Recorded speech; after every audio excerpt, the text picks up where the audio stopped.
Walk into any Harlem speakeasy in May 1934 and you'll hear the whispers. 6 white men disappeared last Tuesday, vanished between sunset and sunrise like smoke dissipating into Harlem's thick spring air. The police know, the newspapers know, Dutch Schultz knows, but nobody's talking because everybody understands exactly what happened and why it happened and who made it happen.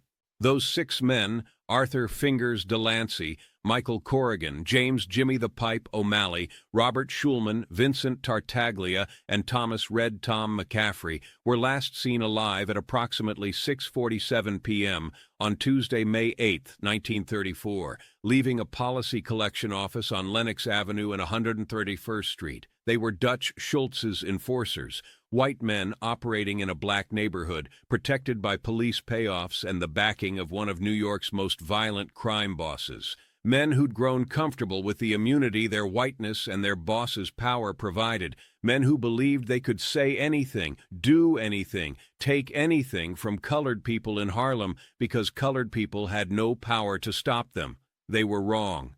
By sunrise Wednesday morning, all 6 were gone. No bodies, no witnesses, no arrests.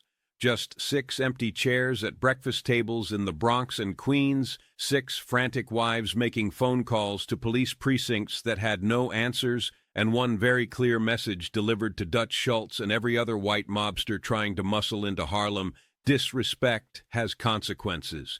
This is the story of what happened on May 8, 1934. The story of the racial slur that triggered one of the bloodiest nights in Harlem's gang war.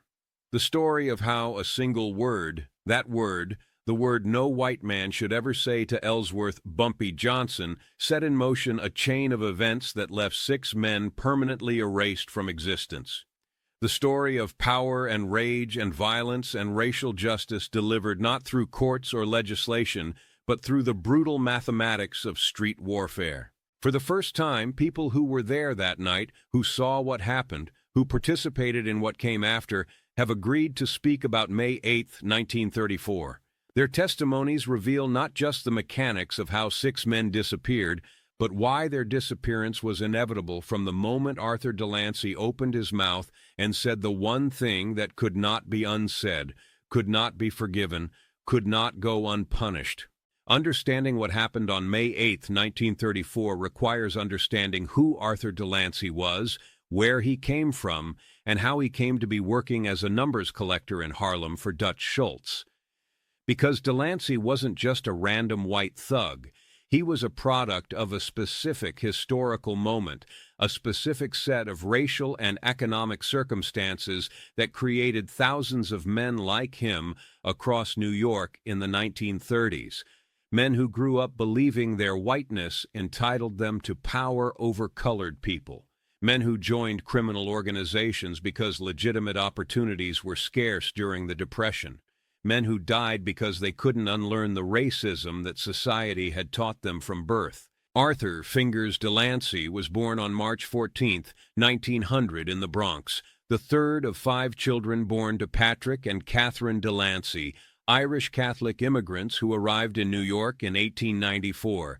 The nickname Fingers came from his childhood reputation for picking pockets, a skill he developed at age 9 when his father abandoned the family and his mother needed him to contribute financially however he could. Delancey grew up poor, says Thomas Murphy, 88, a childhood friend of Arthur's who now lives in Queens, not starving poor like colored people in Harlem experienced, but working-class Irish poor. His mother cleaned houses, his older brothers worked in factories. Arthur started stealing because the family needed money, and stealing was easier than factory work that paid 50 cents a day for 12-hour shifts. But here's the thing people need to understand about Arthur and boys like him. They grew up believing that no matter how poor they were still better than colored people, that their whiteness counted for something, that being white meant they had rights and opportunities that colored people didn't have. Irish immigrants faced discrimination too.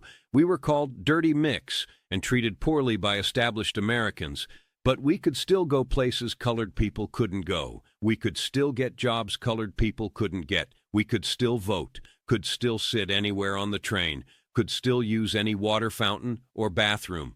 Arthur understood from a young age that being white was valuable, that it gave him advantages. And as he got older, as he moved from petty theft into more organized crime, he learned that whiteness was currency in the criminal underworld too.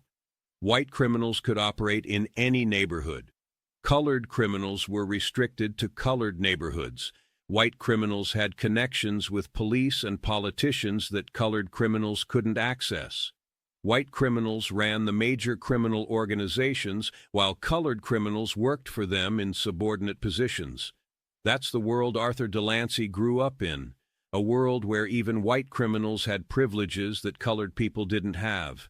By 1932, when Arthur Delancey was 32 years old and the Great Depression had destroyed what little economic stability his family had achieved, he was working for Dutch Schultz's organization. Started as a collector for Schultz's beer operations during Prohibition, proved himself reliable, willing to use violence when necessary, loyal to Schultz. When Prohibition ended in 1933 and Schultz needed new revenue sources, when Schultz identified Harlem's numbers rackets as lucrative territory ripe for takeover, Delancey was one of the first enforcers Schultz sent into Harlem to assert control. Arthur told me in early 1934 that working Harlem was easy money, Murphy remembers. Said colored people were scared of white men, said they'd hand over their money without fight because they knew fighting back would bring more white men, more violence, more consequences. Said Schultz had police protection, so even if colored people complained, nothing would happen. Arthur thought it was the perfect setup. Easy work, good pay, no risk. He was wrong about the no risk part. Dead wrong. The other 5 men who disappeared with Delancey on May 8th were similarly products of Depression-era New York. Michael Corrigan, 29, from Hell's Kitchen, second-generation Irish, started in crime as a teenager running bootleg whiskey. James "Jimmy the Pipe" O'Malley, 35, also Irish, from the Bronx, known for carrying a lead pipe he used to beat people who didn't pay protection money. Robert Schulman, 28, German Jewish, from the Lower East Side, joined Schultz's organization after his father's grocery store failed in 1931. Vincent Tartaglia, 31, Italian from East Harlem, worked as muscle for Schultz's restaurant extortion rackets. Thomas "Red Tom" McCaffrey, 27, Irish from Brooklyn, Prohibition bootlegger who transitioned to numbers collecting when alcohol became legal.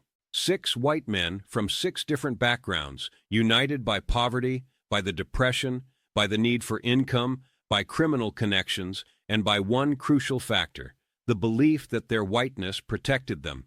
The belief that they could come into a colored neighborhood, take money from colored people, treat colored people with contempt, and face no consequences because the entire structure of American society in 1934 protected white people and oppressed colored people. That belief, that assumption of white immunity, was about to be tested in the most final way possible. The afternoon started ordinarily enough for Arthur Delancey and his crew. They'd spent the day making their rounds through Harlem, collecting numbers bets from the runners who worked corners and storefronts between 110th Street and 145th Street, between 8th Avenue and the East River. The territory Stephanie St. Clair had built over 15 years, dollar by dollar, relationship by relationship, trust by trust. The territory Dutch Schultz decided he would take because he was white and powerful and believed Harlem belonged to whoever was strong enough to claim it. I was working a policy collection spot on 131st Street that day, remembers James "Smokey" Patterson, now 78, who was a 19-year-old numbers runner in 1934. These white boys came through around 6 o'clock, same as they did every Tuesday and Thursday. 6 of them, always the same 6. Delancey was the leader, the one who did the talking. The others just stood there trying to look tough, trying to intimidate us into believing they had the right to take Madam Queen's money just because Dutch Schultz said they did. To understand the rage that would fuel the events of that evening, you need to understand what the numbers racket meant to Harlem's economy and community in 1934. The numbers game, also called policy, was more than just illegal gambling. It was Harlem's informal banking system, its investment mechanism, its redistribution of wealth, its economic lifeline during the Depression. The numbers game was simple in concept but powerful in execution. Every day, runners like Patterson would collect bets, usually a penny, a nickel, a dime, from Harlem residents who'd pick 3 numbers. The winning numbers were determined by published data from racetracks, completely random and impossible to fix. If your numbers hit, you'd win at odds of 600 to 1. Bet a nickel, win $30. Bet a quarter, win $150. For poor people in Harlem earning maybe $10 or $15 a week, that kind of payout could change lives, could pay rent for 2 months, could buy clothes for children, could cover medical bills. But the numbers game meant more than just the possibility of winning, explains Dr. Vivian Chase, 71, a historian who's written extensively about Harlem's informal economy in the 1930s. It meant jobs, hundreds of jobs, thousands of jobs. Numbers runners earned a percentage of what they collected. Collection spots provided employment. Bankers, the people who actually ran the operations and paid out winners, made good livings. The entire structure employed more Harlem residents than any legitimate business in the neighborhood. And crucially, the money stayed in Harlem. The bankers reinvested in the community. They loaned money to black entrepreneurs who couldn't get bank loans. They funded churches and community organizations. They helped families in crisis.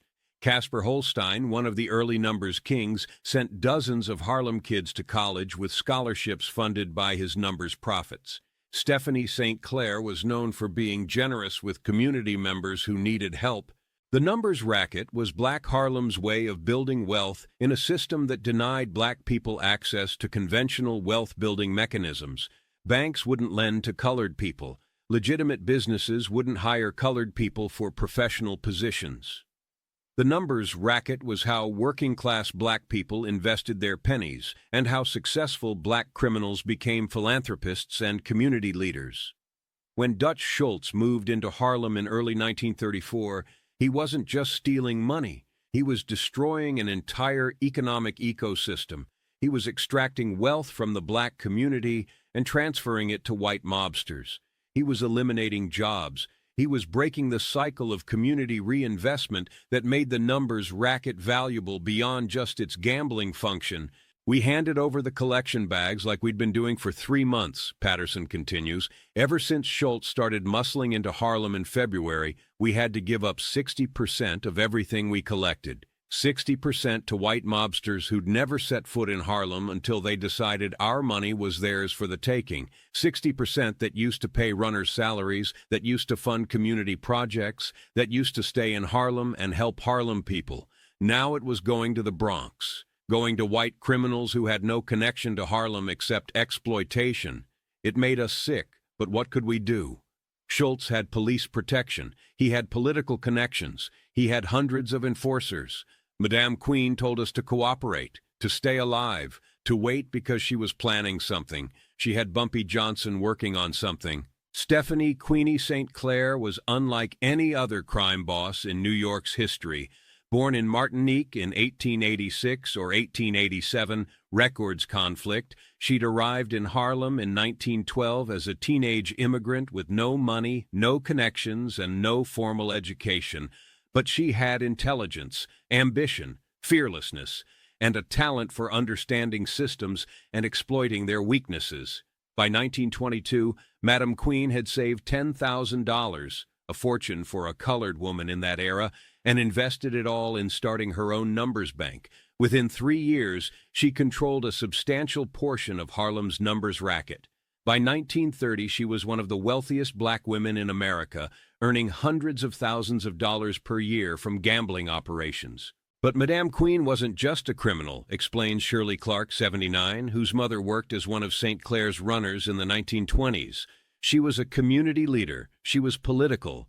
She spoke out against police corruption, against politicians who ignored Harlem's needs, against the racism that kept colored people subordinated. She took out full-page advertisements in the Amsterdam News denouncing corrupt cops and crooked judges. She testified before government commissions about police payoffs. My mother used to say that Madame Queen was proof that colored women could be just as powerful as white men if society would let them.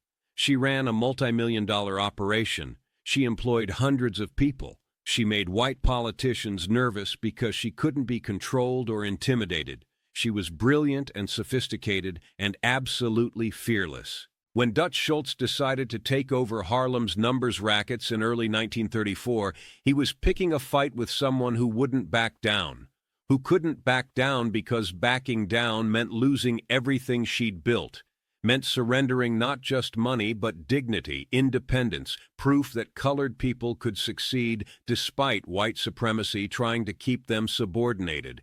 Schultz came at her systematically. He used violence against runners who wouldn't cooperate, had them beaten, had collection spots firebombed, had competing bankers kidnapped. Casper Holstein was snatched off the street in 1928, held for ransom, returned broken and terrified.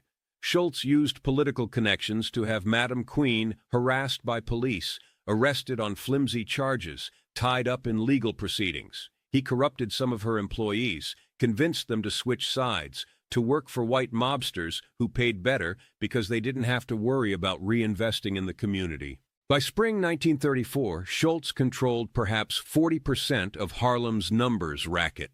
He was winning, and he was emboldened by his success to become more aggressive, more disrespectful, more openly contemptuous of the colored people whose businesses he was stealing. But that Tuesday, something was different.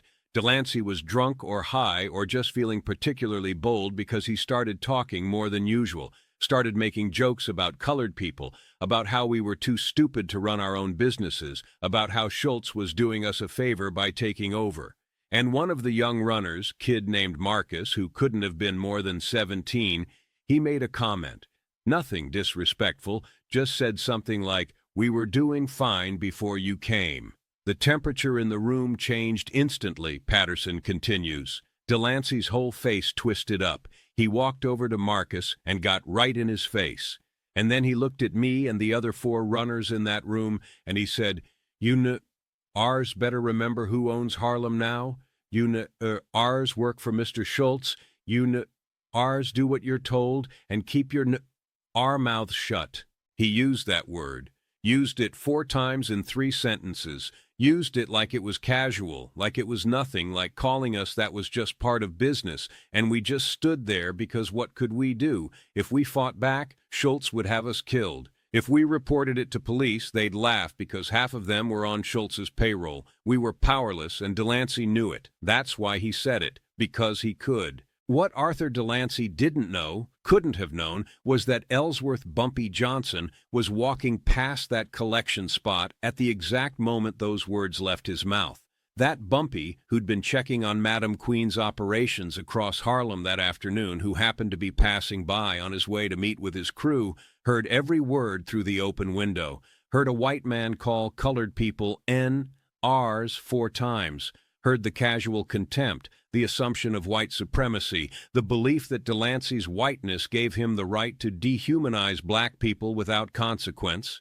To understand Bumpy Johnson's reaction to that racial slur, you have to understand what that word meant to him personally, have to understand his history with racism and violence and powerlessness and the rage that had been building inside him since childhood in South Carolina.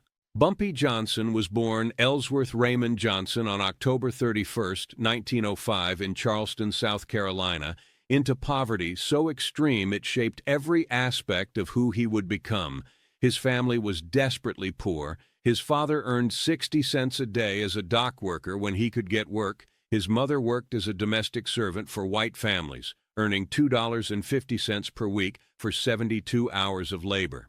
When Bumpy was 10 years old, his older brother Willie was accused of killing a white man. Accused, not proven. The accusation alone was enough to bring lynch mobs to their door. Bumpy's parents mortgaged everything they owned, their tiny shack of a house, their few possessions, to send Willie north to relatives in Harlem because staying in South Carolina meant certain death. A colored boy accused of killing a white man wouldn't get a trial, wouldn't get due process, would get a rope and a tree and a mob. Bumpy witnessed all of that, witnessed the terror in his parents' eyes, witnessed his brother fleeing in the night, witnessed his family destroyed financially to save one son's life, And Bumpy learned a fundamental lesson about America in 1915. Colored lives didn't matter. Colored people had no rights that white people were bound to respect. Colored people could be killed with impunity, and the killers would face no consequences. When Bumpy arrived in Harlem in 1919, he was 14 years old and burning with rage at the injustices he'd experienced, explains Theodore Lawrence, 73, a historian who studied Bumpy's early life extensively. He'd watched his parents humiliated daily by white employers who treated them as less than human. He'd watched his brother nearly lynched. He'd experienced hunger because his parents' labor was compensated at rates that made feeding a family impossible. He'd been called that word, N-R, more times than he could count by white people who used it casually, confidently, as though colored people weren't even human enough to deserve respectful language.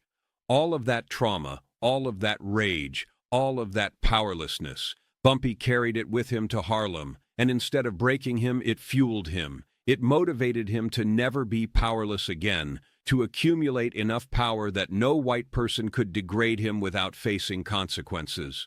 When Bumpy started working for Stephanie St. Clair in the early 1930s, he wasn't just an employee, he was her most trusted lieutenant, her enforcer, her strategic mind. St. Clair recognized that Bumpy had something most street criminals lacked: intelligence combined with absolute ruthlessness, the ability to plan carefully and execute violently, the discipline to wait for the right moment instead of acting impulsively. Bumpy was different from other gangsters I'd met, St. Clair told an interviewer in 1965, 3 years before Bumpy's death. Most criminals were reactive. They'd respond to problems with immediate violence. Bumpy was strategic. He'd study situations. He'd plan. He'd wait for exactly the right moment to act so that his violence would have maximum impact. And he had this rage in him, this controlled, focused rage at white supremacy, at racism, at the entire system that treated colored people as inferior. Most people who experience that kind of rage either explode destructively or get crushed by it. Bumpy channeled it, used it as fuel. Every time a white person disrespected him or disrespected colored people generally, he'd file it away, remember it. And when the opportunity came, he'd deliver consequences. I saw Bumpy stop on the sidewalk, says Fast Willie Rollins, 76, who was Bumpy's driver and bodyguard in 1934, saw his whole body go rigid, saw his jaw clench, saw his hands curl into fists. I'd seen Bumpy angry before. He'd been angry most of his life about the injustices colored people faced, but this was different. This was cold rage, controlled rage. The kind of rage that doesn't explode immediately, but burns slow and plans carefully and executes perfectly. We'd been walking together, me and Bumpy, checking on collection spots across Harlem. It was part of our routine. Bumpy would visit different locations, make sure the runners were safe, make sure Schultz's men weren't causing more trouble than they already were, make sure Madame Queen's remaining operations were functioning properly despite the pressure from the white mob. When we passed that collection spot on 131st, the window was open because it was warm that day, maybe 75 degrees, beautiful spring afternoon, and Delancey's voice carried through that open window clear as a bell. You ours better remember who owns Harlem now. You ours work for Mr. Schultz. You ours do what you're told and keep your our mouths shut. I saw Bumpy's entire demeanor change, Rollins continues. It was like watching a machine switch on. He didn't yell, didn't charge into that collection spot, didn't do anything that would alert Delancey and his crew that they'd been overheard.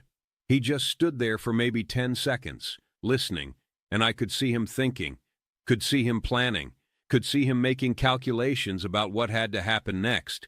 Then he turned to me and said, and I'll never forget these exact words. He said, "Those white boys just bought themselves tickets to hell. Follow them when they leave. Don't let them see you, but find out where they're going. I'll be at the warehouse on 142nd. Come tell me their location. We got work to do tonight." The calmness in his voice was terrifying, because I knew what work meant. I knew that Delancey and his crew had hours left to live, maybe less, and Bumpy had already decided exactly how it would happen. The thing about that particular racial slur, that word, is it represented everything Bumpy Johnson had dedicated his adult life to fighting against, Lawrence explains. It wasn't just an insult, it was a dehumanization, a declaration that colored people weren't fully human, that they existed in a subordinate category, that they could be owned, controlled, disrespected without consequence. For Bumpy, who'd spent 15 years building power specifically to protect colored people from that kind of degradation, hearing Delancey use that word wasn't just personally offensive. It was a challenge to everything Bumpy represented. It was a white mobster coming into a black neighborhood and declaring that despite Bumpy's power, despite the community's resistance, white supremacy still ruled, that colored people were still ours who had to do what white men told them. Bumpy couldn't let that stand, couldn't let Delancey walk away from using that word without consequences, because if Delancey could use that word and survive, if other white enforcers heard that Delancey had called colored people ours to their faces and faced no punishment, then Bumpy's power meant nothing. Then Harlem's resistance meant nothing. Then colored people were still powerless despite everything Bumpy and Madam Queen had built.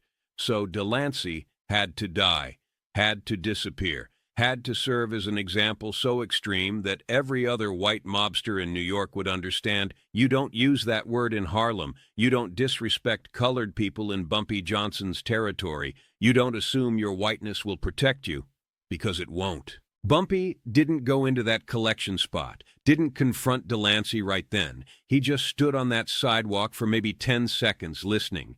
Then he turned to me and said, "Follow those white boys when they leave. Don't let them see you, but find out where they're going. I'll be at the warehouse on 142nd. Come tell me their location." Then Bumpy walked away, calm as could be, but I knew. Everybody who knew Bumpy knew. Those white boys were dead men. They just didn't know it yet. The decision to make Arthur Delancey and his crew disappear wasn't impulsive, wasn't heat-of-the-moment violence, wasn't even primarily about that specific racial slur, though that was the trigger. The decision was strategic, calculated, part of a larger plan Bumpy Johnson and Stephanie St. Clair had been developing for weeks. A plan to demonstrate that white mobsters weren't invincible in Harlem, that colored people could fight back. That disrespect would be met with consequences so severe they'd make every other white enforcer think twice before setting foot in Harlem again. The warehouse on 142nd Street where Bumpy assembled his crew was owned through a shell company by Stephanie St. Clair. It was 3 stories, brick construction, with loading docks in the back that opened onto an alley providing discreet access. The ground floor was nominally a legitimate storage facility for furniture. The second floor contained offices that Madam Queen used for managing her numbers operations. The third floor was where Bumpy conducted business that required privacy. That's where Bumpy and I went after following Delancey's crew to the saloon on 138th, Rollins remembers. By the time we got there, Bumpy had already made phone calls, already assembled his core team, already started planning the specifics of what would happen that night. Madame Queen and Bumpy had been planning a response to Schultz's takeover since March, explains Robert Bobby Light Henderson, 79, who was part of Bumpy's crew in the 1930s. We couldn't take on Schultz directly. He had too many men, too much money, too much police protection. But we could pick off his enforcers, make them scared to come to Harlem, make it cost more to hold Harlem than it was worth to Schultz. Guerrilla warfare, we called it. Hit and run, strike when they're vulnerable, disappear before they can retaliate, make them paranoid, make them scared. But we were waiting for the right moment, the right justification, something that would make the whole community understand why we had to do what we were about to do. Something that would make it clear this wasn't just criminals fighting criminals, but colored people defending themselves against white supremacy. Delancey gave us that justification. When Bumpy told us what Delancey said, when he repeated those exact words, "You ours better remember who owns Harlem now," everybody in that room understood. This wasn't just business anymore. This wasn't just about numbers, rackets, and money. This was about dignity, about refusing to let white men come into our community and dehumanize us without consequence. This was about drawing a line and saying no further. This was about proving that colored people in Harlem in 1934 would not tolerate being called NRs by white mobsters who thought their whiteness made them untouchable. The 9 men Bumpy assembled that night were carefully chosen. These weren't random street criminals looking for quick money. These were Bumpy's most trusted soldiers, men who'd proven themselves loyal, men who understood operational security, men who could execute complex plans under pressure, men who'd kill when necessary and keep silent forever about what they'd done. There was Robert Bobby Light Henderson, 29 in 1934, who got his nickname because he was so pale-skinned he could sometimes pass for white when useful. There was Willie Fast Willie Rollins, Bumpy's driver and closest friend since childhood in Charleston. There was Patterson James, the oldest at 37, who'd worked as a butcher before turning to crime and knew exactly how to efficiently dispose of bodies. There was Quiet Marcus Williams, who never spoke unless necessary, but could kill silently with his hands. There was Sam the Barber Richardson, who ran a legitimate barbershop on Lenox Avenue as cover for his real work as one of Bumpy's enforcers. There was Jerome Little J. Washington, the youngest at 23, small in stature but vicious in temperament. There was David Two-Gun Hamilton, named for his preference for carrying matched pistols. There was Raymond the Scholar Thompson, who'd attended 2 years of college before the Depression forced him into crime and who served as Bumpy's strategic planner. And there was the 9th member, whose name has been lost to history because he died in 1937 during a separate gang conflict and whose identity the surviving members refused to reveal out of respect for his family. Every one of those men had personal reasons to hate Dutch Schultz and what he represented, Henderson explains. Bobby Light's sister had been assaulted by one of Schultz's enforcers. Fast Willie's cousin had been beaten nearly to death for refusing to cooperate with the mob takeover. Patterson James had watched his father's small grocery store driven into bankruptcy by Schultz's protection racket. Quiet Marcus's mother had been humiliated by white police officers working for Schultz. Sam the Barber had been forced to pay tribute to white mobsters to keep his legitimate business operating. We weren't just criminals. We were colored men living in a system designed to oppress us, and Schultz represented everything we hated about that system. He was white. He was powerful. He was protected by corrupt police and politicians. He thought he could come into our neighborhood and take what he wanted because society had taught him that white men always won and colored people always lost.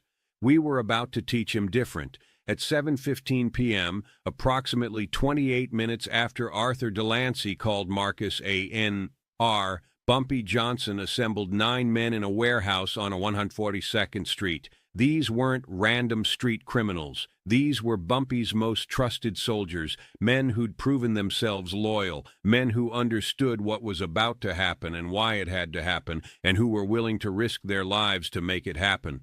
Fast Willie had tracked Delancey's crew to a saloon on 138th Street where they'd stopped for drinks before heading back to the Bronx. 6 white men in a Harlem saloon at sunset, celebrating another day of taking money from colored people, completely unaware that their survival was now measured in minutes, not hours. The saloon itself was one of the few establishments in Harlem that still served white customers without question. Most Harlem speakeasies and restaurants had become increasingly unwelcoming to white faces as racial tensions escalated through the early 1930s. But this particular saloon, owned by a colored man named Jacob Waters, who'd served in World War I alongside white soldiers and maintained complicated feelings about race relations, still operated as neutral territory where anyone's money was good. Waters is dead now, died in 1952, but his son, Jacob Waters Jr., 69, remembers his father's account of that evening. My father said those 6 white men came in around 7 o'clock, ordered whiskey, sat at a back table talking loud and laughing, said they were celebrating something, making jokes, said one of them, my father later learned it was Delancey, kept using that word. The N-word, saying it casual, like it was nothing, like the colored staff serving them weren't even human enough to be offended. My father was conflicted because on one hand, money was money and he needed the business. Depression was hard on everybody and those white boys were spending freely. But on the other hand, they were disrespecting his staff, disrespecting his customers, disrespecting colored people generally. And my father knew Bumpy Johnson, knew that if Bumpy heard about white men coming into a Harlem saloon and openly using racial slurs, there'd be consequences. My father almost asked them to leave, almost told them their money wasn't worth the trouble they'd bring, but before he could make that decision, they'd finished their drinks and left.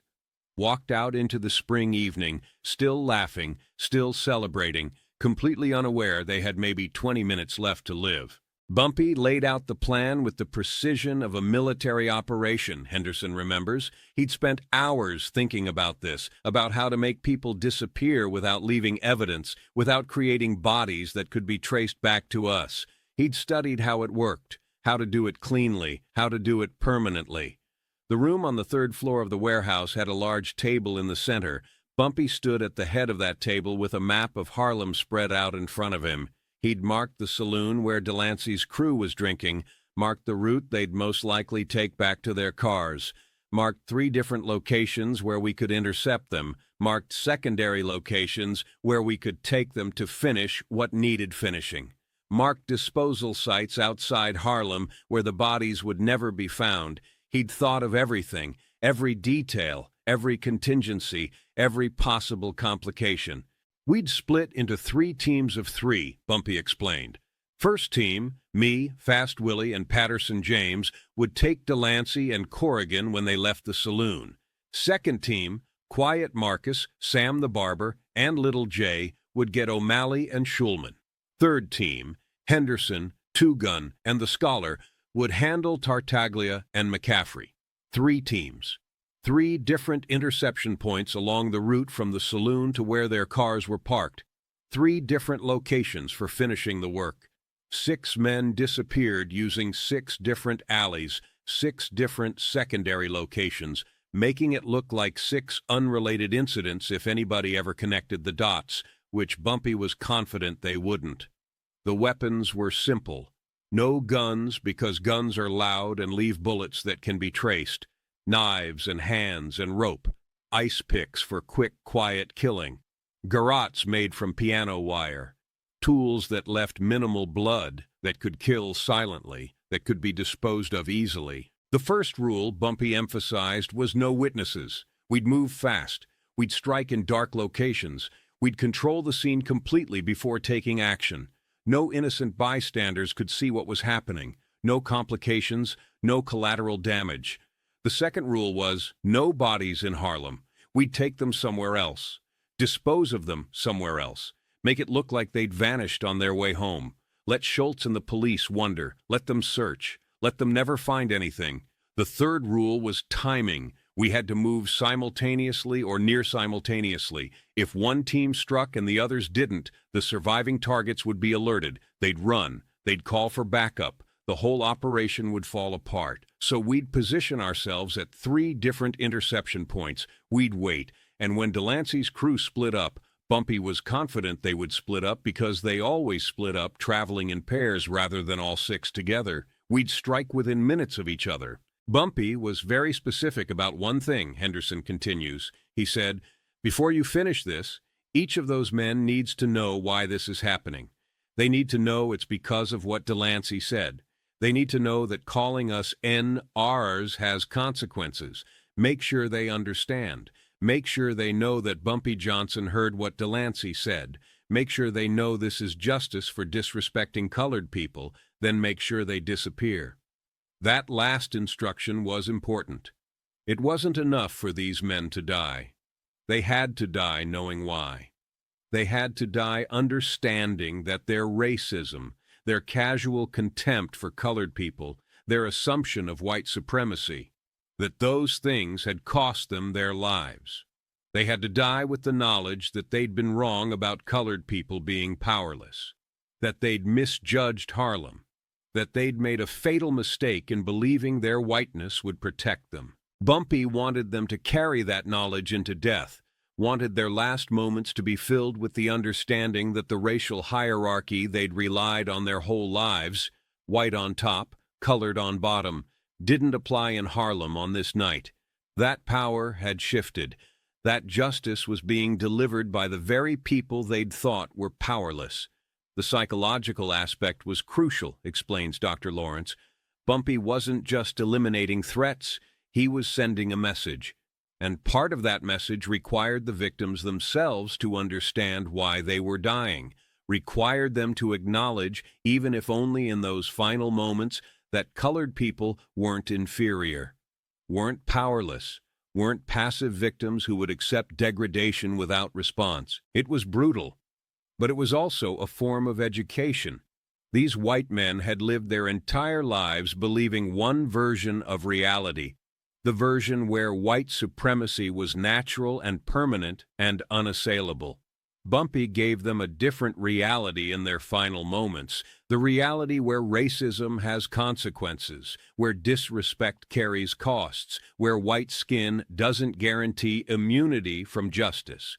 That was the plan. That was what Bumpy laid out to those 9 men in the warehouse on 142nd Street. And every man in that room understood the stakes, understood the risks, understood what success would mean for Harlem and what failure would mean for them personally. And every man in that room committed, agreed to do what needed doing, agreed to carry that secret for the rest of their lives. Because this wasn't murder for profit. This wasn't gang warfare over territory. This was resistance. This was colored people saying we've had enough. This was justice delivered outside the legal system because the legal system existed to protect white supremacy, not to protect colored people from white supremacy's violence. At 8:47 p.m., as dusk settled over Harlem and the May evening turned from warm to cool, Arthur Delancey and Michael Corrigan left the saloon and started walking toward Lenox Avenue where they'd parked their car. They were laughing. Delancey was still making jokes about colored people, about how easy it was to intimidate them, about how much money Schultz was making off Harlem's numbers rackets. They made it approximately 2.5 blocks before they encountered Bumpy Johnson's Justice. They never made it to their car. 3 men materialized out of the gathering darkness, appeared so suddenly that Delancey and Corrigan didn't have time to react, didn't have time to reach for the weapons they carried, didn't have time to scream. One moment they were walking alone on an empty stretch of sidewalk between streetlights. The next moment they were surrounded, a knife at each throat, hands on their arms preventing movement, voices saying, "Don't scream, don't fight, just walk," saying, "We'll kill you right here if you make a sound," saying your only chance to survive the next 5 minutes is to do exactly what we tell you. Delancey and Corrigan did what people do when confronted with immediate mortal threat. They complied. They walked where they were told to walk. They stayed silent when ordered to stay silent. They held on to the desperate hope that cooperation might mean survival, not understanding that survival had never been an option from the moment Delancey called Marcus a N.R. They were herded into an alley between 138th and 139th Street, an alley with no light, no witnesses, no escape, an alley where they stopped being white men with power and became just 2 men who'd made a fatal mistake. "I was one of the 3 who took Delancey," says Patterson James, 81, who's never before publicly discussed his role in the events of May 8th. He's agreed to speak now because, as he says, "I'm old. I'll be dead soon anyway, and people should know what happened. People should understand why it happened. When we got them in that alley, when we had them secured, hands bound behind their backs with rope, backs against the brick wall, knives still at their throats, I looked at Delancey and I said, 'You remember what you said this afternoon about ours? You remember calling us that? Calling colored people that like it was nothing, like we were less than human?' And his face went white, whiter than it already was. His whole body started trembling, because he understood. In that moment, standing in a dark alley in Harlem with 3 colored men who clearly intended to kill him, Arthur Delancey understood exactly why this was happening. Understood that his casual racism, his comfortable contempt, his assumption of white immunity, all of that had led him to this moment. He tried to talk, tried to say it was just words, tried to say he didn't mean anything by it, tried to apologize. His voice was shaking so bad I could barely understand him. He said he was sorry, said he wouldn't do it again, said please, please don't kill me, I got a wife, I got kids, please. I asked him if he knew who sent us.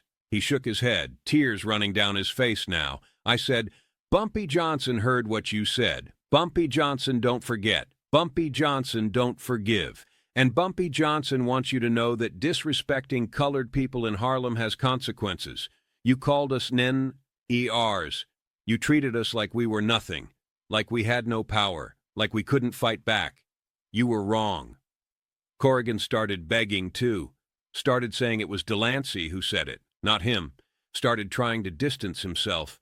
But we knew Corrigan had been there, had been part of it, had laughed when Delancey used that word, had participated in the degradation even if he hadn't spoken the words himself.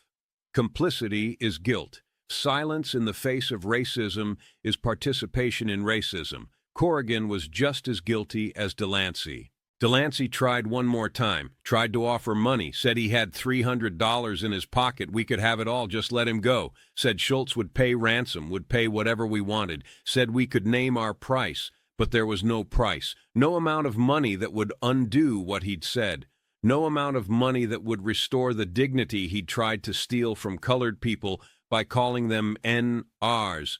This wasn't about money, this was about justice. This was about consequences. This was about making it clear that white supremacy had limits in Harlem, that colored people would defend their dignity with the same violence that white people had used for centuries to enforce racial hierarchy. I told Delancey there was no price, told him the debt he owed couldn't be paid in money, told him that colored people in Harlem were taking back their power, that white mobsters were no longer invincible, that racism would no longer go unpunished. Then we killed them. What happened in that alley happened quick, Patterson says quietly. I won't give all the details. I won't describe every moment of it, but I'll say this. It was efficient. It was final, and it was done in a way that left no evidence. We'd learned from Bumpy, learned that violence has to be controlled, has to be purposeful, has to accomplish specific goals. Delancey and Corrigan died within seconds of each other. Quick cuts to major arteries. They bled out fast, didn't suffer long. We weren't sadists. We weren't trying to torture them. We were just trying to make them disappear, to send a message, to deliver consequences. The mechanics of disposing of bodies, this is the part that required the most planning, the most precision. We had canvas tarps ready, heavy-duty, waterproof. We wrapped the bodies tight, securing them with rope so nothing leaked. We had a truck waiting 2 blocks away, driven by a man whose name I still won't reveal even now, 70 years later. That driver wasn't part of the crew, was just doing a job, didn't ask questions, got paid well to keep his mouth shut.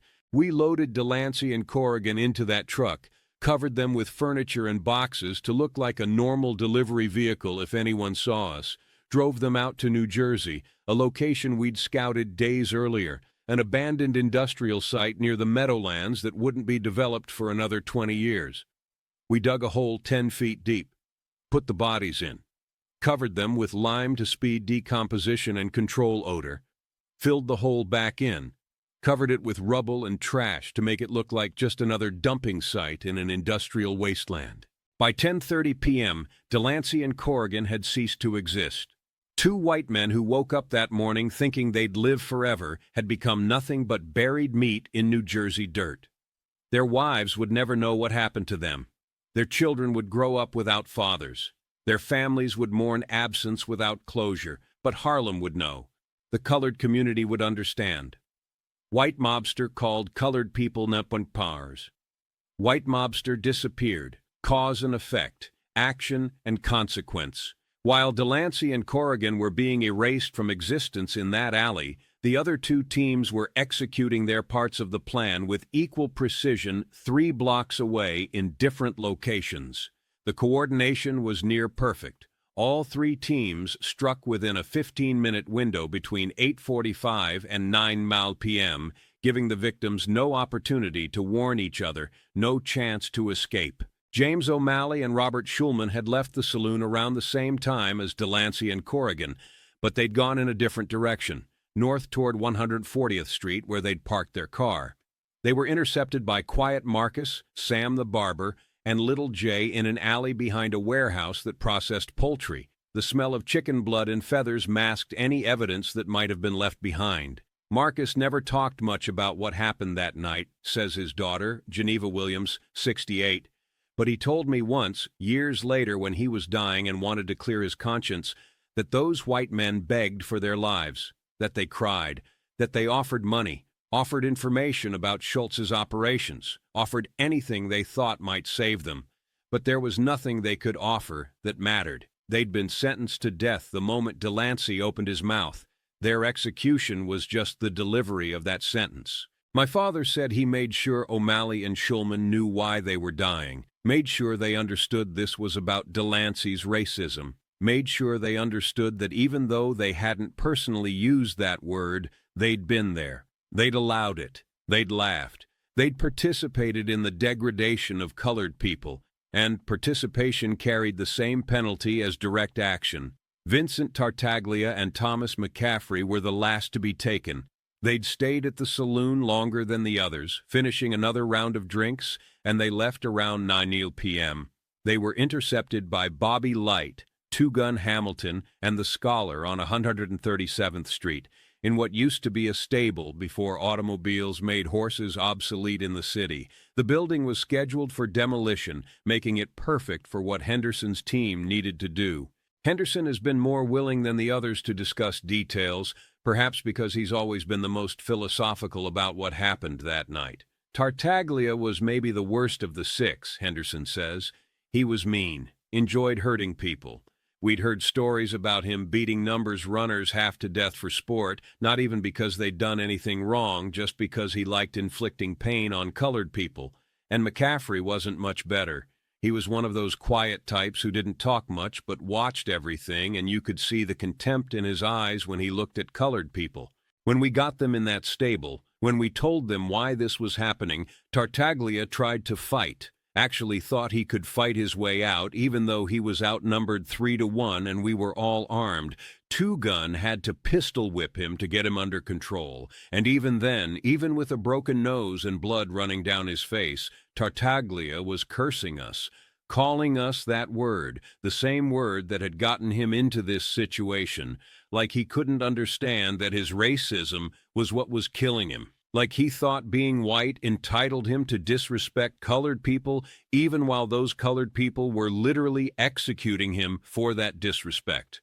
McCaffrey was different. He understood immediately that he was going to die, got very quiet, very calm, asked if he could pray. We let him. Didn't seem right to deny a man his last words with God, even if that man had spent his life disrespecting God's colored children. He knelt there in that abandoned stable and prayed for maybe 2 minutes. Then he stood up and said he was ready, said he understood why this was happening, said he was sorry for what he'd participated in, said he hoped his death would mean something. I don't know if McCaffrey's apology was sincere or if he was just trying to die with some dignity, but I'll give him credit for that much.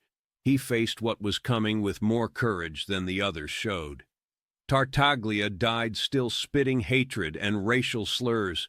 McCaffrey died quiet and accepting. Both died, though. That was the important part. Both stopped being problems for Harlem.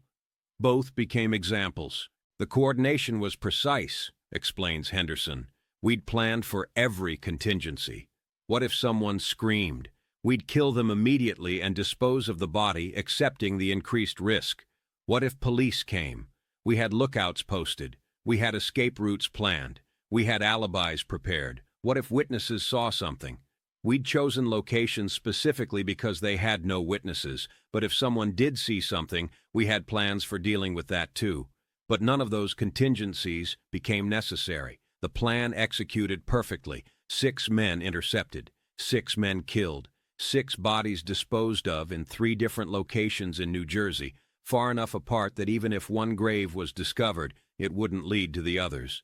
6 disappearances that left no evidence, no witnesses, no connection to Bumpy Johnson or Stephanie St. Clair beyond the knowledge that existed in the heads of 9 men who would carry that secret for the rest of their lives. By midnight on May 8, 1934, all 6 bodies had been buried. All 3 teams had returned to Harlem. All 9 executioners were in the warehouse on 142nd Street reporting to Bumpy that the operation was complete, no complications, no witnesses, no evidence. 6 white mobsters who'd started that day alive and confident were now dead and gone, erased so completely that the police investigation that would inevitably follow would find absolutely nothing. Bumpy listened to each team's report, Henderson remembers. He asked detailed questions, made sure we'd followed every aspect of the plan, made sure we hadn't left anything behind that could be traced, made sure nobody had been seen, made sure the disposal sites were secure. When he was satisfied that the operation had been executed perfectly, he paid each of us $500, a fortune in 1934 when most Harlem residents were earning maybe $15 a week. Then he reminded us of the most important rule: silence. Nobody talks about what happened tonight, Bumpy said. Not to wives, not to girlfriends, not to family, not to other criminals, not to anyone. What we did tonight stays between the 10 of us in this room. If I hear that anyone broke silence, that person will join Delancey and his crew in the ground, and anyone they told will join them too. This secret dies with us, or we all die with this secret. Every man in that room understood. This wasn't a threat. It was a promise. Bumpy Johnson didn't make idle threats. And keeping this secret wasn't just about protecting ourselves. It was about protecting Madame Queen's organization, protecting the message we'd sent, protecting the power dynamic shift we'd just accomplished. 6 men had disappeared. Bumpy Johnson had made it happen. And nobody except the 9 men in that room would ever know for certain what had happened to Delancey and his crew. Rumors would circulate. Speculation would run wild. Schultz would know in his gut what had happened, even if he could never prove it. But the truth would remain hidden, protected by silence, protected by fear, protected by the understanding that breaking that silence meant death. The immediate aftermath was chaos for Dutch Schultz. 6 of his enforcers had vanished, simply failed to come home. Their cars were found where they'd been parked near Lenox Avenue and on 140th Street. The vehicles were locked, no signs of struggle, no blood, no evidence of what had happened, just empty cars belonging to men who'd ceased to exist. Schultz went crazy trying to find them, says Henrietta Queen Hen Williams, 84, who was Stephanie St. Clair's assistant in the 1930s, and who took phone calls from Schultz's intermediaries in the days following the disappearances. He had police searching all over Harlem, had his own men questioning people, threatening people, offering rewards for information, offered $1,000, an enormous sum in 1934, for information leading to finding his missing enforcers. But nobody knew anything, or at least nobody who knew was willing to tell Schultz anything. The colored community understood what had happened and why it happened. They didn't have details, didn't know exactly who'd done it or how it had been done, but they understood the basic equation. White mobsters come to Harlem disrespecting colored people. White mobsters disappear. Message received. The silence was its own form of resistance. The fact that nobody in Harlem would help Schultz find his missing men demonstrated that the community supported what had been done, even if they didn't know exactly what had been done. It demonstrated that Harlem residents saw Bumpy and Madame Queen as defenders rather than criminals. It demonstrated that the racial solidarity of the colored community was stronger than any incentive Schultz could offer. The police investigation was perfunctory at best, actively obstructed at worst. The New York Police Department in 1934 was thoroughly corrupt, particularly when it came to organized crime. Many officers were on Schultz's payroll, but many others were on Madame Queen's payroll. And the officers who weren't bought by either side mostly didn't care what happened to white mobsters who disappeared in Harlem. The official view seemed to be that criminals killing criminals wasn't worth serious police resources. Detectives came to Harlem and asked questions, says Wallace Green, 81, whose father was a Harlem resident who was interviewed by police about the disappearances. But their hearts weren't in it. You could tell they were just going through the motions, filling out paperwork so they could say they'd investigated. They didn't really want to find those white boys, didn't want to deal with the complications of prosecuting whoever had killed them. Easier to let it go unsolved, easier to let Harlem handle its own business. My father told the police he hadn't seen anything, didn't know anything, and that was true. He didn't know anything. But even if he had known something, he wouldn't have told them, because those white mobsters had been exploiting Harlem, had been taking money from colored people, had been disrespecting the community, and whatever happened to them, well, that was justice. Street justice, maybe. Rough justice. But justice nonetheless. The newspapers reported the disappearances, of course. 6 white men vanishing in Harlem was news. The New York Times ran a story on page 12. 6 men missing after visiting Harlem. The Daily News was more sensational. Half-dozen white collectors vanish in mysterious Harlem disappearances. The Amsterdam News, Harlem's black newspaper, ran a small item that was carefully neutral in tone but subtly supportive in implication. 6 Schultz enforcers missing after Harlem collections. Community offers no information. But none of the newspapers had the full story. Didn't know about the racial slur. Didn't know about Bumpy Johnson's involvement. Didn't know this was the opening salvo in a war that would eventually claim 40 or more of Schultz's men over the next 18 months. The press treated it as a mystery, as an unsolved crime, as evidence that Harlem was dangerous for white people, which was, in a way, exactly the message Bumpy wanted to send. Madame Queen was pleased, Williams remembers, more than pleased.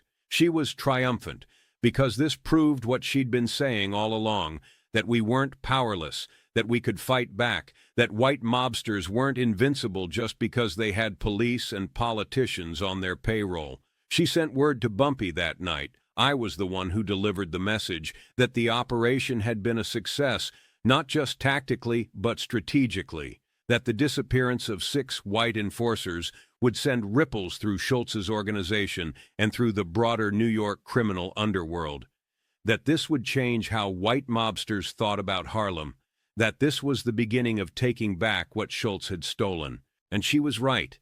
Within days, we started hearing that Schultz's other enforcers were scared, that they didn't want to work Harlem anymore, that they were demanding higher pay to compensate for the danger, that some of them were refusing to come to Harlem at all, even when ordered. Fear is a weapon, as powerful as guns or knives, and Bumpy Johnson had just weaponized fear against Dutch Schultz's organization.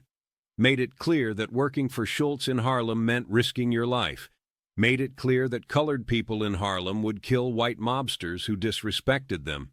Made it clear that the racial hierarchy white people took for granted, white on top, colored on bottom, didn't apply in Harlem. Not anymore. Not after May 8, 1934. Schultz sent word through intermediaries that he wanted a meeting with Madame Queen and Bumpy, Williams continues, wanted to negotiate, wanted to find some accommodation that would end the violence, but Madame Queen sent back a message saying there was nothing to negotiate, that Harlem was hers, would always be hers, that Schultz could either leave peacefully or leave in pieces, his organization destroyed one enforcer at a time.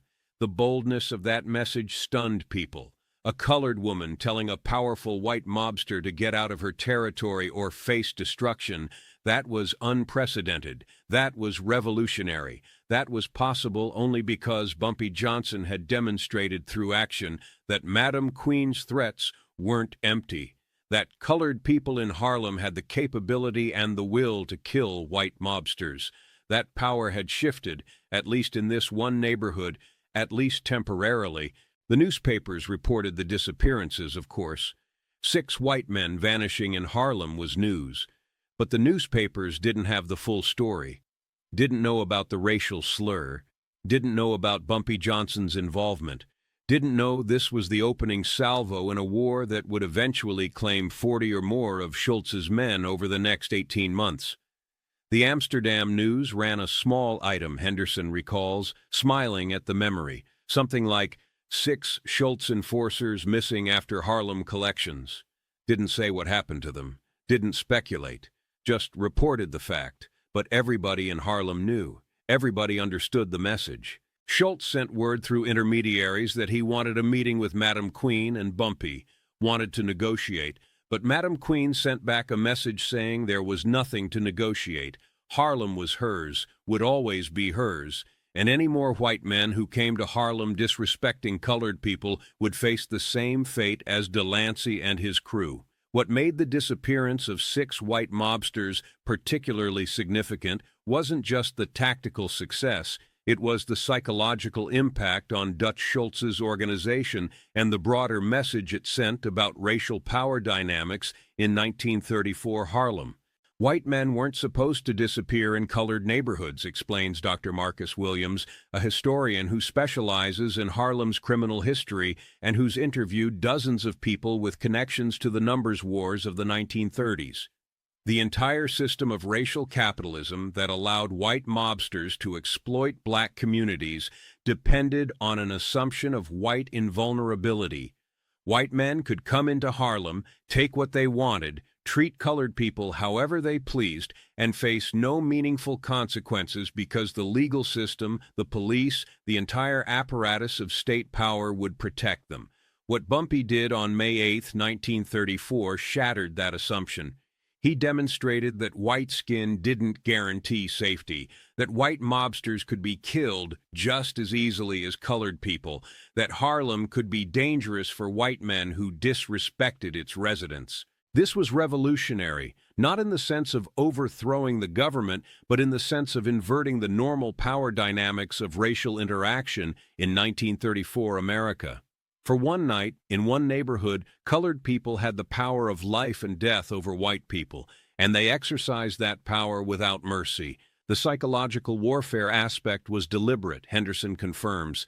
Bumpy wanted Schultz's other enforcers scared, wanted them looking over their shoulders every time they came to Harlem, wanted them wondering if they'd be next.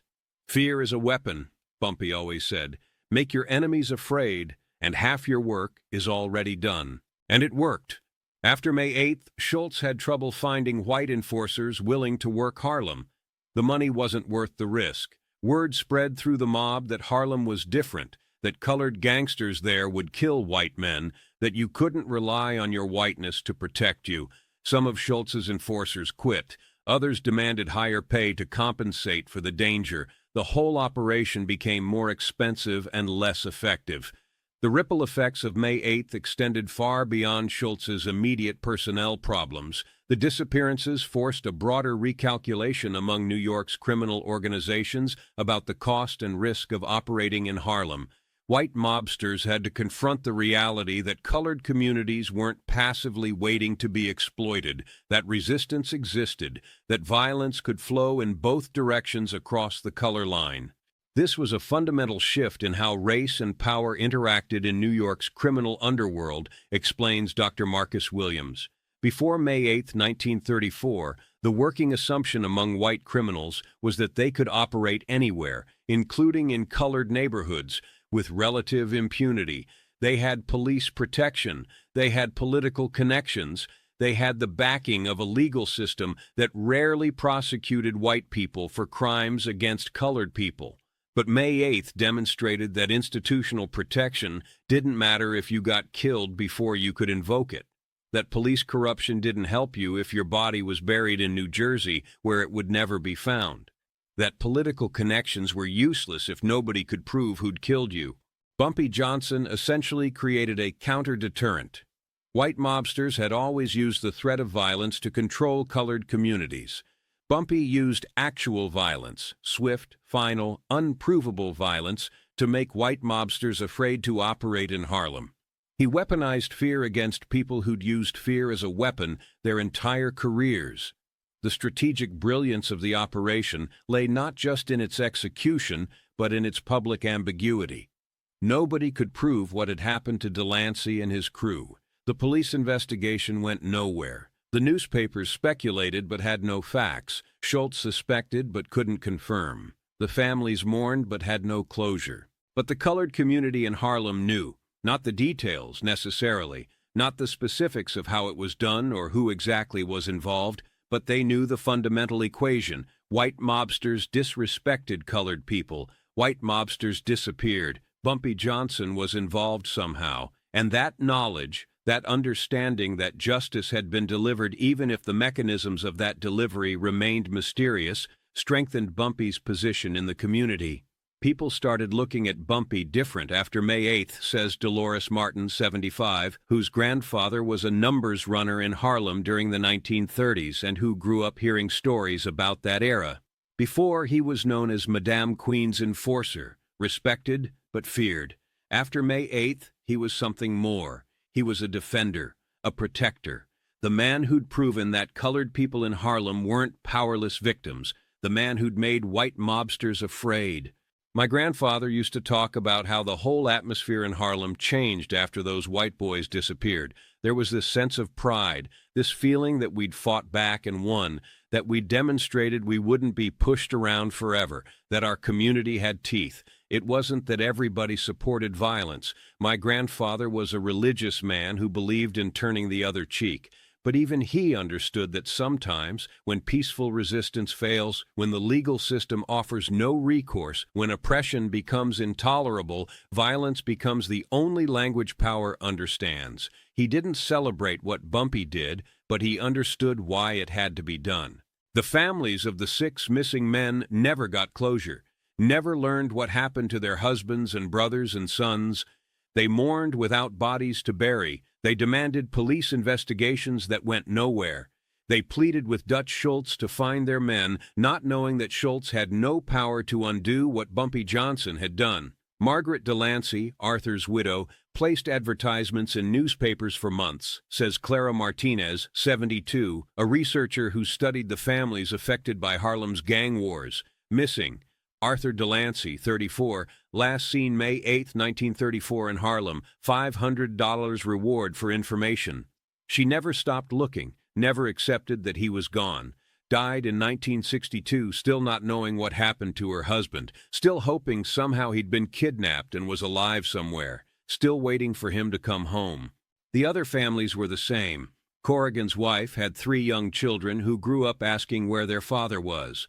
O'Malley's mother was 72 years old, and his disappearance may have contributed to her death 6 months later. Family members said she died of a broken heart, of the stress of not knowing. Schulman's wife remarried eventually, but named her second son Robert in memory of her missing first husband. Tartaglia's family hired private investigators who found nothing. McCaffrey's sister became obsessed with spiritualism, attending seances trying to contact her dead brother's spirit, never accepting that he was simply gone. Part of me feels sympathy for those families, Martinez continues. They lost loved ones and never got answers. They suffered the unique torture of ambiguous loss, the not knowing, the inability to grieve properly because there's no body, no proof of death, just absence. That's a special kind of cruelty. But another part of me understands that those men weren't innocent victims. They were enforcers for a violent criminal organization. They participated in the exploitation and degradation of Harlem's residents. Arthur Delancey used racial slurs casually, confidently, believing there would be no consequences. The others stood by and let it happen, laughed when it happened, participated in the system of racial oppression that made such degradation possible. Their widows mourned them. Their children missed them, but the colored community didn't. To Harlem's residents, those 6 white mobsters got what they deserved. It was brutal, it was final, but it was also a form of justice in a world that offered colored people no other avenue for defending their dignity.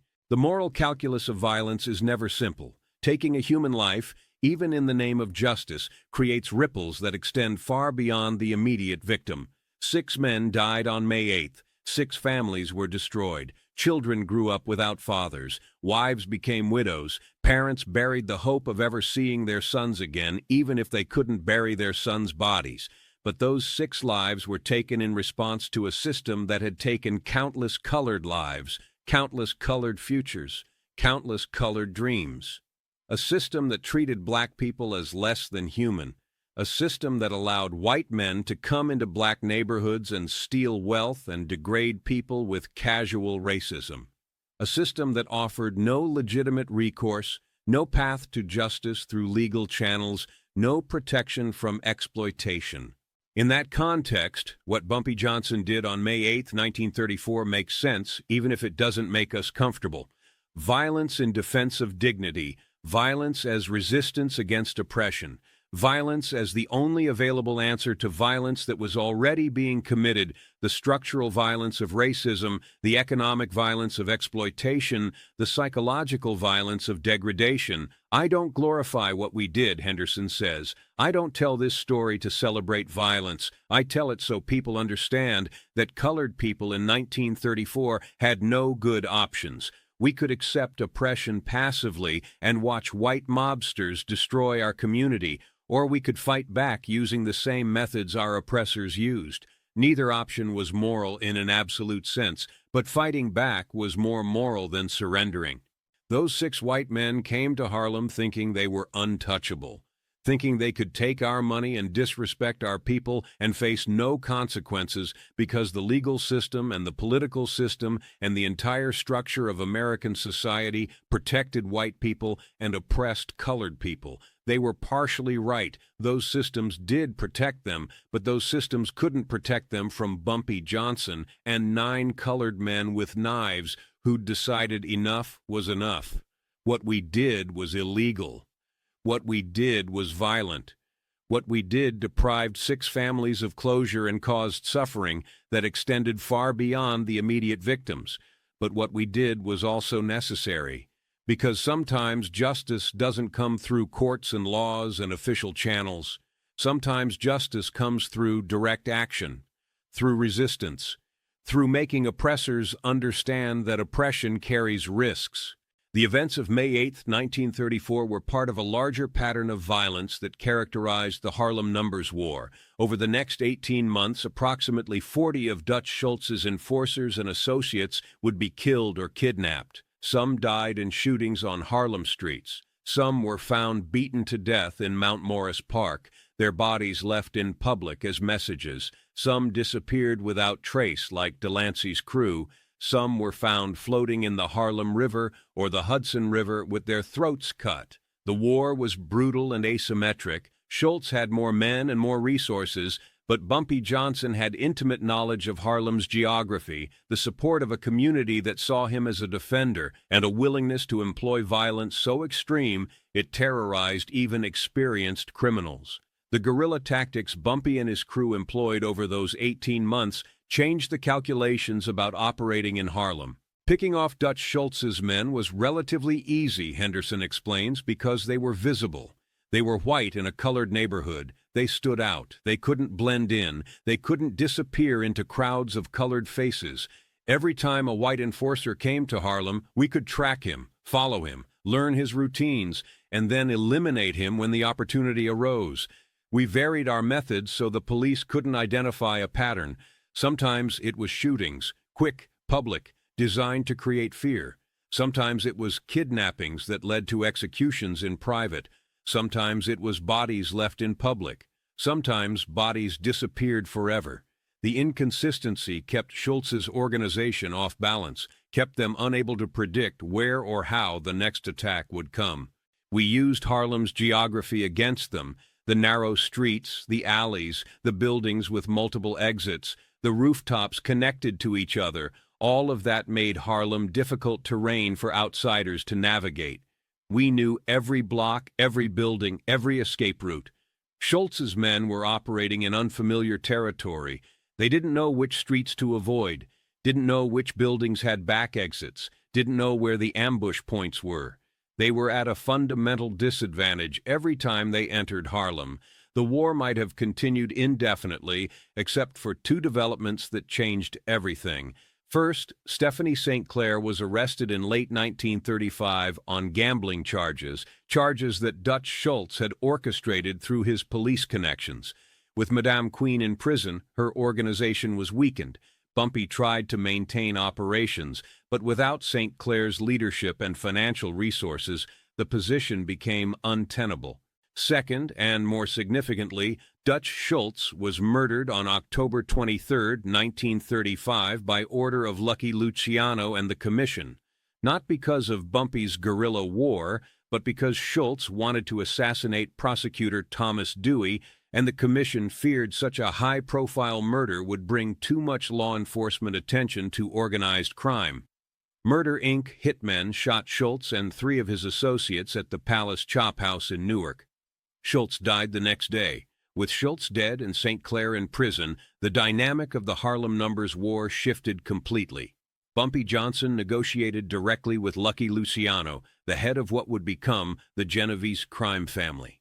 The agreement they reached allowed Bumpy to control Harlem's numbers rackets independently, provided he paid a percentage to the Italian mob. It wasn't perfect, explains Dr. Williams. Colored people were still paying tribute to white mobsters. The Italian mob still profited from Harlem's economy, but it was better than outright takeover, better than white mobsters running everything directly, better than what Schultz had been trying to impose. And critically, the agreement established Bumpy as the mediator between Harlem and the larger criminal syndicate. He became, in effect, the godfather of Harlem. No criminal activity happened in Harlem without Bumpy's knowledge and approval. The Italian mob had to go through Bumpy to operate in Harlem. Bumpy had achieved what St. Clair had been fighting for: colored control of colored neighborhoods, even if that control came with financial obligations to white criminals. That position of power, that independence, that respect, it all traces back to May 8, 1934. To the night Bumpy Johnson demonstrated that colored people could fight back against white supremacy. To the night 6 white men disappeared because one of them couldn't keep a racial slur out of his mouth. To the night the balance of power shifted, just for a moment, just in one neighborhood, in favor of the oppressed. The legacy of May 8, 1934 extends beyond just the immediate impact on Harlem's numbers war. It represents a broader truth about resistance, power, and justice in America's racial history.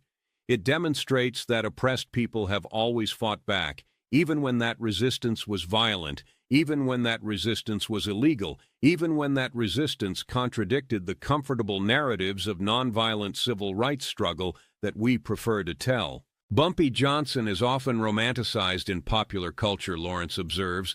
He's portrayed as a gentleman gangster, as a Robin Hood figure who stole from the rich to give to the poor, as a community defender who protected Harlem from white exploitation.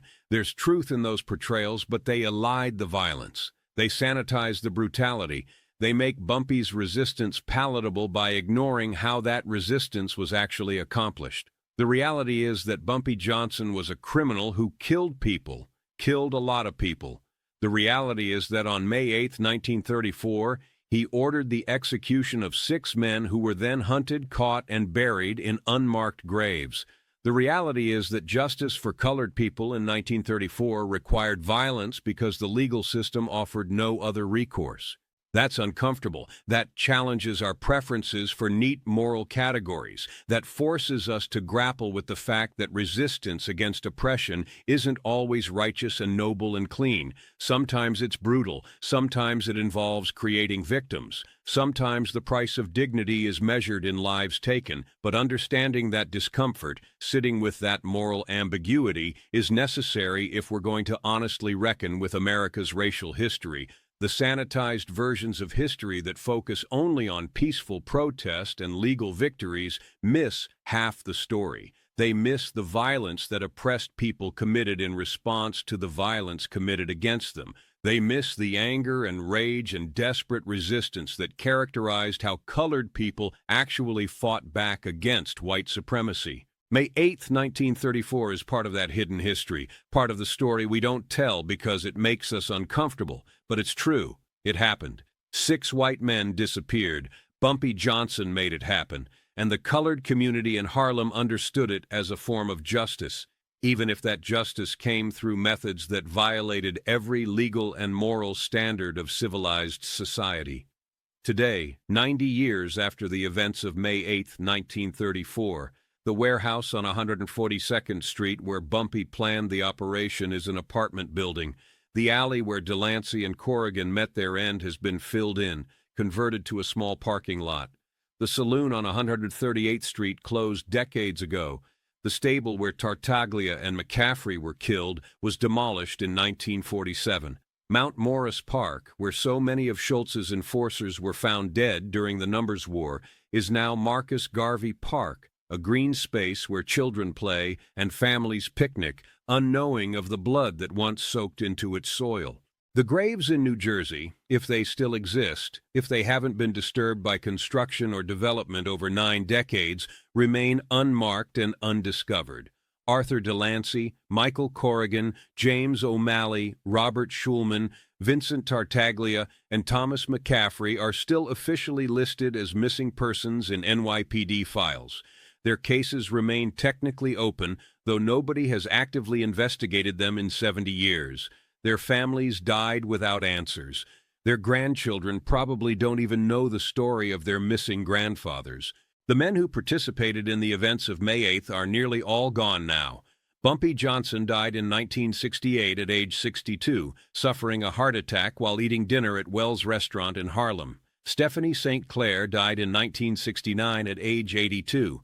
Patterson James died in 2019 at age 90. Fast Willie Rollins died in 2023 at age 95. Most of the others passed between 1990 and 2020, carrying their secrets to graves as unmarked as the ones they dug in New Jersey in 1934. Robert Henderson, now 94 and living in a nursing home in Newark, is the last surviving member of Bumpy's crew from that night. He agreed to share his memories for this story because, as he says, history should be told truthfully, even when that truth is ugly. He's promised to reveal the location of the burial sites after his death, though he refuses to disclose them while alive for fear of implicating anyone who might still face legal consequences. "I never felt guilty about what we did," Patterson said before he died in 2019. "I know that sounds cold. I know those men had families who mourned them, but I can't feel guilty for defending our community against people who were exploiting us, who were degrading us, who thought their whiteness gave them the right to call us NRs without consequence. What we did was violent. What we did was illegal. What we did violated moral principles that society claims to hold sacred. But what we did was also necessary, because sometimes justice doesn't come through courts and laws and official channels that exist to protect oppressors from the oppressed. Sometimes justice comes through direct action, through resistance, through making oppressors understand personally, individually, fatally, that oppression carries risks. Those 6 white men came to Harlem thinking they were untouchable, thinking they could take our money and disrespect our people and face no consequences. They were wrong, and every other white mobster who thought about moving into Harlem after May 8th had to reconsider whether the money was worth the risk. That's what we accomplished that night. We reclaimed our dignity. We defended our community. We demonstrated that colored people in Harlem weren't powerless victims waiting to be saved by white liberals or crushed by white supremacy. We were fighters. We were killers when we had to be, and we would not tolerate disrespect. Henderson is more reflective about the moral dimensions of what happened. What we did haunts me sometimes, he admits. Not because I think it was wrong, I still believe it was justified, but because of what it says about the world we lived in. That colored people in 1934 had no recourse except violence, that the legal system wouldn't protect us, that we had to protect ourselves through the same brutal methods our oppressors used. I wish we'd lived in a world where Bumpy could have gone to the police and reported that Delancey used racial slurs and threatened our workers, and the police would have arrested Delancey and prosecuted him. But that wasn't the world we lived in. The police worked for Schultz. The courts served white supremacy. We had no legitimate avenue for justice, so we took illegitimate justice. We became what we had to become to survive. And yes, 6 men died. 6 families were destroyed. But how many colored people did Schultz's organization brutalize? How many colored families were ruined financially by the mob takeover of our businesses? How many colored people died because they resisted Schultz's takeover before May 8th? Context matters. We weren't the aggressors. We were defenders fighting back against an invading force. The violence we committed was reactive, not proactive. That doesn't make it right, necessarily, but it makes it understandable. It makes it human. It makes it a rational response to an irrational situation where survival required brutality. Fast Willie Rollins, interviewed months before his death in 2023, offered perhaps the most succinct summary of May 8, 1934, and its significance. That night proved something important, he said. It proved that colored people weren't powerless, that we could fight back, that white supremacy wasn't invincible. For one night, in one neighborhood, we had the power, and we used it. Bumpy Johnson spent the rest of his life building on what we started that night, building an independent criminal organization controlled by colored people, building relationships with the Italian mob that were based on mutual respect rather than subordination, building a reputation as someone who couldn't be pushed around, couldn't be disrespected, couldn't be treated as less than. All of that traces back to May 8th, to 6 white men who disappeared, to a racial slur that triggered consequences, to a moment when Harlem said no more, to Bumpy Johnson hearing that word through an open window and deciding, in that instant, that Arthur Delancey and anyone who'd stood with him while he said it would not see another sunrise. The story of May 8, 1934 is brutal, violent, morally complicated, but it's true. And truth, even uncomfortable truth, especially uncomfortable truth, deserves to be told, deserves to be remembered, deserves to be understood as part of the hidden history of how oppressed people actually fought back against their oppression. 6 men disappeared that night, but the message they left behind, the message Bumpy Johnson wrote in their absence, lasted for decades, lasted through Bumpy's lifetime, lasted through the evolution of Harlem from a battleground to a community that, while still facing immense challenges, had learned to defend itself, had learned that resistance was possible, had learned that dignity was worth fighting for, even killing for, even dying for. 90 years later, we're still grappling with the questions raised by May 8, 1934, questions about justice and violence, about resistance and brutality, about when, if ever, oppressed people are justified in using the same violent methods their oppressors use, about whether dignity can be defended through means that violate human dignity, about whether 6 lives taken in Harlem in 1934 represent justice or just more violence in a cycle that never ends. There are no easy answers, but there is the truth. And the truth is that on May 8, 1934, a white mobster called colored people en auteurs in a Harlem collection spot. Bumpy Johnson heard him, and by midnight that night, 6 white men had been hunted, executed, and buried in unmarked graves in New Jersey, where their bodies remain to this day. That's what happened. That's why it happened. That's the story nobody tells, but everybody who knows Harlem's real history understands. Bumpy Johnson made sure Arthur Delancey paid the ultimate price for a racial slur, made sure those 6 white mobsters learned too late that colored people in Harlem in 1934 weren't passive victims waiting to be degraded, made sure every other white criminal in New York understood that Harlem was different, that Harlem was dangerous for people who disrespected its residents, that Harlem was territory where white supremacy had limits. The families never found the bodies, never got answers, never got closure, but Harlem got respect, and sometimes, in 1934, in a world built on racial oppression and white supremacy, respect cost 6 lives. That's the price Arthur Delancey paid for one word. That's the price Dutch Schultz's organization paid for thinking they could exploit Harlem without consequences.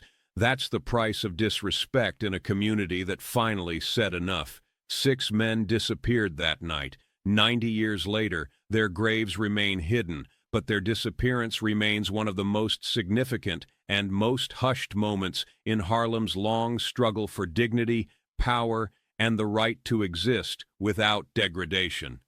This is the story of May 8, 1934, the story of what happens when oppression meets resistance, the story of 6 disappearances that changed Harlem, the story of Bumpy Johnson's justice, brutal, final, true. The families of the 6 missing men never got closure, never learned what happened to their husbands and brothers and sons. They mourned without bodies to bury. They demanded police investigations that went nowhere. They pleaded with Dutch Schultz to find their men, not knowing that Schultz had no power to undo what Bumpy Johnson had done. Margaret Delancey, Arthur's widow, placed advertisements in newspapers for months, says Clara Martinez, 72, a researcher who studied the families affected by Harlem's gang wars. Missing, Arthur Delancey, 34, last seen May 8, 1934 in Harlem, $500 reward for information. She never stopped looking, died in 1962, still not knowing what happened to her husband. The other families were the same. They suspected violence, suspected murder, but without bodies, without evidence, without witnesses, they had nothing. Just absence and grief and unanswered questions. Part of me feels sympathy for those families, Martinez continues. They lost loved ones and never got answers. But another part of me understands that those men weren't innocent victims. They were enforcers for a violent criminal organization. They participated in the exploitation and degradation of Harlem's residents. Arthur Delancey used racial slurs casually, confidently, believing there would be no consequences. His widow mourned him, but the colored community didn't. To them, he got what he deserved. The moral calculus of violence is never simple, but in the context of 1934, in the context of racial oppression and power imbalances and systemic injustice, what happened on May 8th made sense to the people who lived through it. It was brutal, it was final, but it was also a form of resistance against an unjust system that gave colored people no other recourse. The events of May 8, 1934, were part of a larger pattern of violence that characterized the Harlem Numbers War. Over the next 18 months, approximately 40 of Dutch Schultz's enforcers and associates would be killed or kidnapped. Some died in shootings. Some disappeared like Delancey's crew. Some were found beaten to death in Mount Morris Park or floating in the Harlem River. The war was brutal and asymmetric. Schultz had more men and more resources, but Bumpy Johnson had intimate knowledge of Harlem's geography and the support of a community that saw him as a defender rather than a criminal. Bumpy and his crew of 9 waged a guerrilla war of sorts, Henderson explains, echoing the description that would later appear in Mamie Johnson's biography of her husband. Picking off Dutch Schultz's men was easy since there were few other white men walking around Harlem during the day. They stood out. They were visible. They were vulnerable.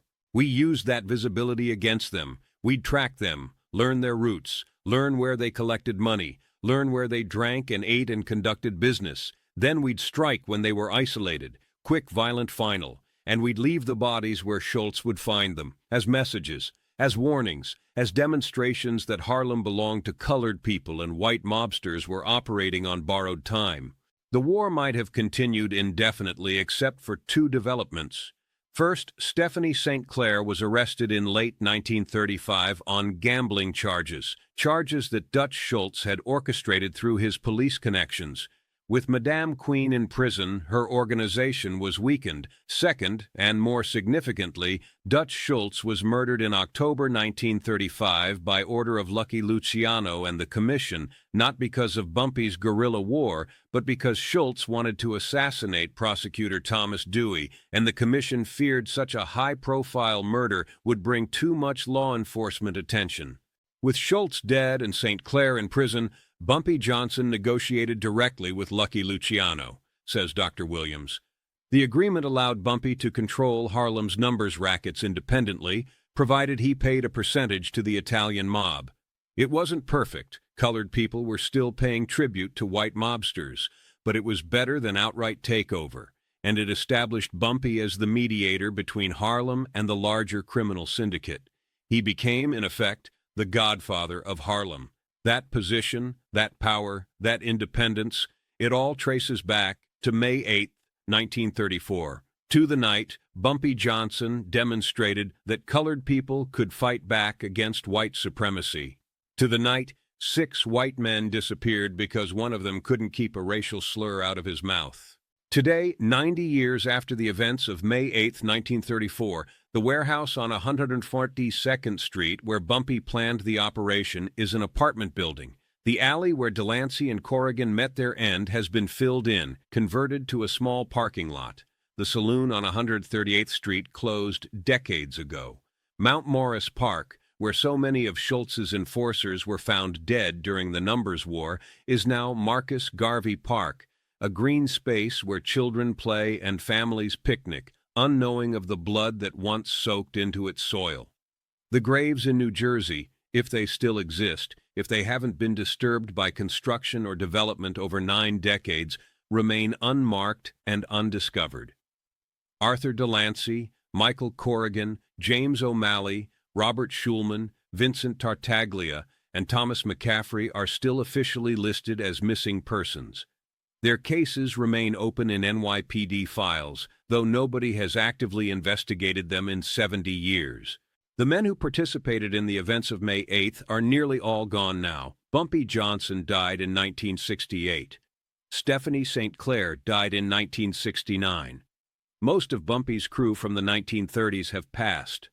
The few survivors, men like Patterson, Henderson, and Fast Willie, are in their late 70s and 80s, carrying memories of a night that changed Harlem's history, but that they've mostly kept secret until now. "I never felt guilty about what we did," Patterson says. "I know that sounds cold. I know those men had families who mourned them, but I can't feel guilty for defending our community against people who were exploiting us, who were degrading us, who thought their whiteness gave them the right to call us NRs without consequence. What we did was violent. What we did was illegal, but what we did was also necessary, because sometimes justice doesn't come through courts and laws and official channels. Sometimes justice comes through direct action, through resistance, through making oppressors understand that oppression carries risks. Those 6 white men came to Harlem thinking they were untouchable, thinking they could take our money and disrespect our people and face no consequences. They were wrong. And every other white mobster who thought about moving into Harlem after May 8th had to reconsider whether the money was worth the risk. That's what we accomplished that night. Henderson is more reflective about the moral dimensions of what happened. "What we did haunts me sometimes," he admits. "Not because I think it was wrong, I still believe it was justified, but because of what it says about the world we lived in. That colored people in 1934 had no recourse except violence, that the legal system wouldn't protect us, that we had to protect ourselves through the same brutal methods our oppressors used.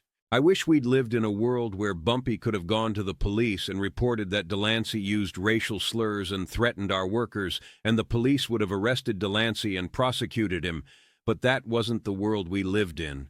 The police worked for Schultz. The court served white supremacy. We had no legitimate avenue for justice, so we took illegitimate justice. We became what we had to become to survive. And yes, 6 men died. But how many colored people did Schultz's organization brutalize? How many colored families were ruined financially by the mob takeover of our businesses? How many colored people died because they resisted Schultz's takeover? Context matters. We weren't the aggressors. We were defenders fighting back against an invading force. The violence we committed was reactive, not proactive. That doesn't make it right, necessarily, but it makes it understandable. Fast Willie Rollins, now 76 and living in a nursing home in the Bronx, offers perhaps the most succinct summary of May 8, 1934, and its significance. "That night proved something important," he says. "It proved that colored people weren't powerless, that we could fight back, that white supremacy wasn't invincible. For one night, in one neighborhood, we had the power, and we used it." Bumpy Johnson spent the rest of his life building on what we started that night, building an independent criminal organization controlled by colored people, building relationships with the Italian mob that were based on mutual respect rather than subordination, building a reputation as someone who couldn't be pushed around, couldn't be disrespected, couldn't be treated as less than. All of that traces back to May 8th, to 6 white men who disappeared, to a racial slur that triggered consequences, to a moment when Harlem said no more. The historical record will probably never officially acknowledge what happened on May 8, 1934. The disappearances remain unsolved mysteries. The truth died with most of the participants. But among the people who know, among the descendants of the runners who worked those collection spots, among the families who remember the stories their grandfathers told, the truth survives. 6 white men came to Harlem and disrespected colored people once too often. They called someone the N-word. They believed their whiteness would protect them. They were wrong, and they paid the ultimate price for that mistake. That's the story of May 8, 1934. That's the story nobody tells, but everybody who knows Harlem's real history understands. That's the story of how one racial slur triggered 6 disappearances and became a turning point in the battle for control of Harlem's streets. Bumpy Johnson, who heard that slur through an open window on a spring afternoon, who felt the rage that every colored person felt when white people dehumanized them, who channeled that rage into calculated action rather than impulsive violence, who orchestrated the disappearance of 6 men in 90 minutes and left no evidence. Bumpy Johnson understood something fundamental about power and justice and resistance. He understood that oppressed people can't always wait for justice to be delivered through official channels. Sometimes they have to deliver it themselves. Sometimes resistance requires violence. Sometimes the only way to stop disrespect is to make disrespect so costly that people stop doing it. It's a brutal lesson, an uncomfortable lesson, a lesson that challenges easy moral categorizations of right and wrong. But it's the lesson of May 8, 1934, the lesson that Harlem learned that night, the lesson that 6 white mobsters learned too late. 90 years later, the graves remain unmarked. The files remain open. The families never got closure. But Harlem got something more important: dignity, proof that colored people wouldn't tolerate degradation forever, proof that resistance was possible, proof that power could shift, even temporarily, even violently, in favor of the oppressed. That's worth remembering. That's worth telling. That's worth understanding, even if it makes us uncomfortable, even if it challenges our assumptions about justice and violence and racial dynamics in American history. May 8, 1934. 6 men disappeared. One racial slur echoed through the streets of Harlem, and the balance of power shifted just for a moment, just in one neighborhood, but shifted nevertheless. Bumpy Johnson made sure of that. The families never found the bodies, never got answers, never got closure, but Harlem got respect. And sometimes, in 1934, in a world built on racial oppression and white supremacy, respect cost 6 lives. That's the price Arthur Delancey paid for one word. That's the price Dutch Schultz's organization paid for thinking they could exploit Harlem without consequences. That's the price of disrespect in a community that finally said enough. 6 men disappeared that night. But the message they left behind, the message Bumpy Johnson wrote in their absence, lasted for decades, lasted through Bumpy's lifetime, lasted through the evolution of Harlem from a battleground to a community that, while still facing challenges, had learned to defend itself. The story of May 8, 1934 is brutal, violent, morally complicated, but it's true. And truth, even uncomfortable truth, deserves to be told.